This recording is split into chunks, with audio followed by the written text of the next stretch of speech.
This animated grid represents the anxiety of trigonometry, a wall of formulas that appear to be isolated, disconnected facts.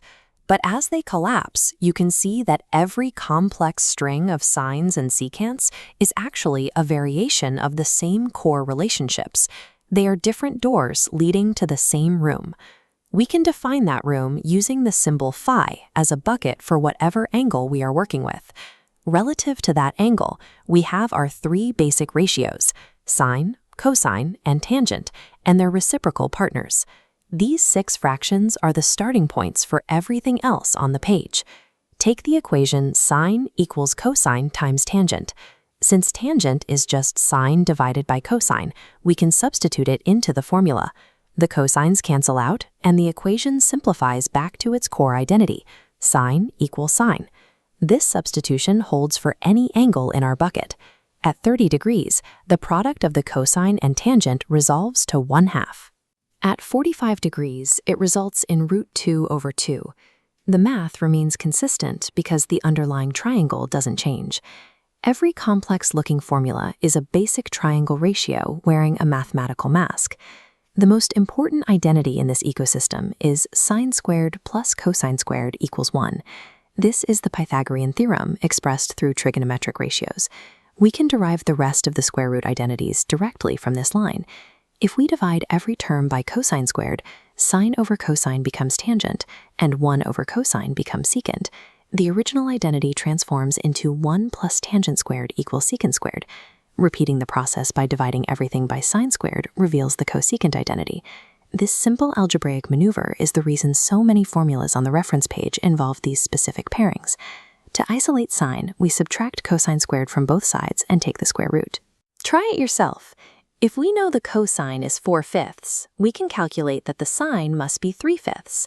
This works for any cosine value, including 1/2 or root 3 over 2. There is no need to memorize these square root formulas because they can be rebuilt from the core Pythagorean identity at any time. Notation like 2 phi or phi over 2 simply describes how we are scaling the angle inside our working bucket. A 60-degree angle can be treated as a single unit or as two 30-degree half angles. We can derive half-angle identities by looking at the double angle formulas backward. If we replace the variable x with phi over 2, the standard sine identity morphs into a way to calculate the sine of a full angle using its half-angle components. To find the cosine of 30 degrees, we can use the 60-degree half-angle formula. By taking the square root of 1 plus the cosine of 60 divided by 2, we arrive at the expected value of root 3 over 2. Pause the video and use the tangent half-angle formula shown here. Input 60 degrees to see if you can calculate the tangent of 30 degrees. Scaling the angle doesn't change the geometry, it just shifts our perspective on the same internal triangle relationships. In a right triangle with a 45-degree angle, the opposite and adjacent sides are identical in length. Because of this symmetry, the sine and cosine both output the same value, 1 over the square root of 2. We can use this symmetry to translate between sine and cosine. By substituting 45 degrees minus phi over 2 into the double angle cosine rule, the entire equation shifts to provide the sine of the original angle. If we use this to find the sine of 60 degrees, the formula shifts the internal calculation to 15 degrees. Specifically, 1 minus 2 times the sine squared of 15 degrees resolves to root 3 over 2. At 90 degrees, the shift leads to a 0-degree sine, resulting in a final value of 1. This toolkit allows you to convert between sine and cosine by utilizing the natural symmetry of the 45-degree angle. These abstract fractions have physical applications in geometry. For example, to find the length of a chord stretching across a circle, we start with the radius and the central angle phi. A bisecting line from the center creates two identical right triangles. The length of each half of the chord is the radius times the sine of the half angle, making the total length 2r sine phi over 2. For a radius of 10 at 60 degrees, the chord is 10.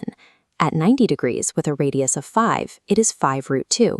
And at 180 degrees, the formula gives us 14, the full diameter of a circle with a radius of 7. The height of the curved arc above the flat chord is known as the versine or sagitta.